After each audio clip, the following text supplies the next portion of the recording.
Welcome to Samba Samba. Enjoy the video. You begin by signing into the exact Google account you used to submit the forms. That identity determines what you can see. Once signed in, open Gmail or Google Drive quickly to confirm account details and recent activity, because Drive often stores form links. If you have multiple accounts, use an incognito window to avoid automatic switches.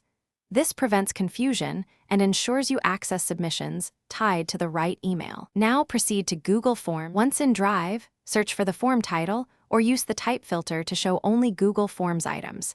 This narrows down results quickly. When you find the form, open it and click the Responses tab to view aggregated answers or individual submissions, because Forms stores responses there. If the form owner linked a Google Sheet, follow the View Responses in Sheets link to see each row as one submission. Make sure to switch to the correct view for timestamps and detailed field values. To finish, export, or print responses using the three-dot menu, you can download CSV or open in Sheets for analysis, which is helpful for sorting and backups.